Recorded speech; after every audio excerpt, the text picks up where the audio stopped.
Can two walk together except they be agreed? The people you decide to walk with in life, in whatever way, business or personal, family, they're going to influence you. You're going to influence them. And we're right in the middle of this thing right now in the world, in society, where things are being transformed. And you can use that word in a lot of different ways, so that you think that bad things are good and good things are bad. Isaiah talks about bitter for sweet and sweet for bitter. And that's definitely what's going on right now.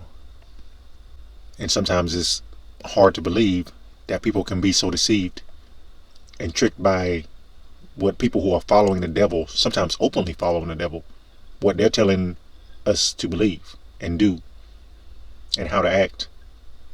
And most people in the world are going right behind these people who hate God. They've changed the very definition of love. And your definition is going to change when you start following them. And part of it can be out of a fear of being seen as mean, hateful, as being an outsider. You'll notice that the very people in our society now who claim to be outsiders are really the ones who are running the world. And they've got you thinking that they're victims, but they've got control over everything that you consume. And so now you're thinking like them, and you can see that no matter what spirituality you claim or what level you're on and all of that, you're following people who hate God. And it's changed you. It's changed the very way that you believe. It's changed who you believe that God even is anymore. Because you've got their definition of God now. You've got their definition of love and hate now. Not the Bible, not God's, not Jesus Christ. And it's leading you to a bad place. And we talk about this rainbow image sometimes. And the first rainbow, according to the Bible, was after the flood, with Noah and 7 other people, 8 people. That was the first rainbow as recorded by the Bible. Now that image has been co-opted by people who hate the Bible, they hate God. And we won't go too far down that path. We can come back to it later, maybe, if God willing, he's going to give me time to do that. But this whole idea of using a rainbow symbol or even a cross symbol or that fish symbol you see on people's cars sometimes. Why do we need these symbols? We ought to let the world have them. We ought to let people who hate the Bible, who know what the rainbow really stands for, but they've used it for something else. We know that's representing the real God. It's just something for us to look upon and hold on to. But again, we ought to let the lost people have that instead of trying to take it back from them, where it was never really ours anyway. Jesus don't care about rainbows and fish. He really doesn't even care about the cross symbol itself. Now, the cross that he died on, it's gone and disintegrated. You're not going to find it. And the cross, the figurative cross that we as Christians are to take up, we're to deny ourselves, take up our cross, and follow him. That is not a real literal cross. It's not something you can put on a necklace. It's not something you can put on a church wall or on some business logo. Jesus doesn't care about any cross except the one that we're taking up for him and for his sake. And that's another whole issue to get into that we're not going to touch right now. But I try not to write these things down. I'm just talking out of my heart here, or my head, or both. And I'm trying to use the Holy Bible as my guide in the way that I speak and believe and teach and preach. And what we're talking about here, again, is who are you walking with? The people that you walk with, that you accept, that you're giving a consolation to, that you're patting on the back and you're encouraging, well, they're part of you now. They're influencing you. Just to bring it down to a shoe level where everybody can see it, if you're hanging out with people who hate God and you're claiming that it's out of love, they don't believe the same thing. They don't believe the same thing that I believe, but that doesn't matter because it's all about love. And we just all should just love our neighbors. Well, you're supposed to love God first. The commandments can be shrunk down to 2, according to Jesus. Love God and then love your neighbor as yourself.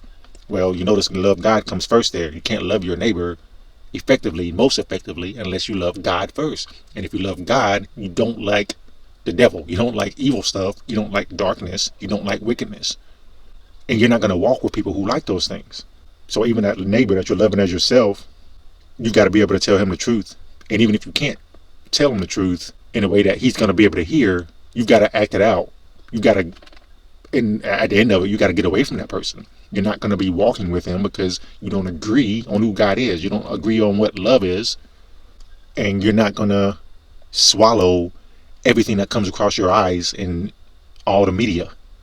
That's a danger of being on, especially social media, because a lot of people think that social media is just about, well, I just want to be able to express myself. That's what it's for, so we can just all just have a voice and a platform, and that's part of it, but it's to draw you in, and the other things that you're going to get when you're not posting, the things that you're looking at, consuming, and listening to, and the videos you're watching on Facebook or whatever, they're changing you.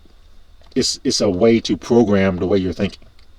Now, this is just undeniable. I know a lot of people know about this, but some of the people who know about this, they're aware of what's going on. They're aware of the agendas that are being thrown in their face every day. They're okay with it because they just want the entertainment. They want the phone in their hand. They want the distraction. They want to flick their thumb up every 2 minutes when they've got a spare moment in the grocery line or what have you. But they don't understand that it's not just an idle distraction. They are being programmed. They're being conditioned to think a certain way. They're being told a lot of perverse things. They're being told that things that God hates are okay and encouraging and healthy on all kinds of levels. And it's complete opposite. Isaiah 5 right there. And Ephesians 5. It's a very familiar verse to anybody that spent time in church or around the Bible. Have no fellowship with the unfruitful works of darkness, but rather reprove them. You're not only not supposed to walk with people that you're not in agreement with, you're supposed to point them out. I don't mean blasting them on social media or something like that, although sometimes that might be called for. No, you are supposed to warn people, though. There's no need to get sensational about it. But there is a place for pointing out false teachers. There is a place for pointing out people and things and behaviors that are evil. And if nothing else, you've got to get away from that. It is a shame even to speak of those things which are done of them in secret. Who do you think that the Bible is talking about here? I mean, at least partly. It's talking about people who have mocked the very roles that men and women have in the world, in life. It's twisted it all up. And it's got you thinking, because you're scrolling all day long, you're watching Netflix all day long, it's got you thinking that that's okay. It's got you thinking that not only are you supposed to be okay with it, but you're supposed to encourage it, enjoy it, maybe even take part in it. And if not take part in it, at least defend these things. Well, we're here to throw an umbrella over ourselves and keep away from these things. Keep these things away from us. Just that alone angers people. And you get the quote-unquote hate word, quote-unquote judgmental words, when all you're doing is trying to avoid something that you believe is not good. The fear of the Lord is to hate evil, pride and arrogancy, and the evil way, and a froward mouth do I hate. It's Proverbs 8. The fear of the Lord is to hate evil. Are the things that the world promotes, are the evil? Are men and women who look like the other thing? Are men who look like women and women who look like men on purpose? Just for fun, just for sport. Is that evil? Yes, it's evil. According to the Bible. Are they prideful? Yes, well, that's in their name. That's in a lot of their logos or a lot of the world, the things that they're doing. Pride is always a word in there. Even American pride. All the pride is not good. All of that pride is evil. All of this lifestyle pride is evil. All of the black pride, white pride, whatever, skin color pride. It's wicked. Why do you have a respect for persons? Why do we have to justify things and say that they're good when they're not? Hate, evil, pride, and arrogancy. Are these people arrogant? The ones who are spitting in God's face, or they think they are? You really can't do anything to him. They don't understand how much mercy and grace he's given them. Yeah, it's arrogant. The fear of the Lord is to hate evil and the evil way. You have to throw that in. The evil way. And a froward mouth. What is froward? Froward. You just got an evil or perverse mouth. Your speech is rotten and angry and filthy and profane. But God said he hates that. And if he hates it, why would you want to walk with people who have perverse lips, perverse mouths, and tongues and speech? No matter how much truth they're giving you. Do they have a forward mouth? You better watch out for them. What are they really teaching you? It may even be somebody who is against what the world is doing, but all he can do is rail and rant against it.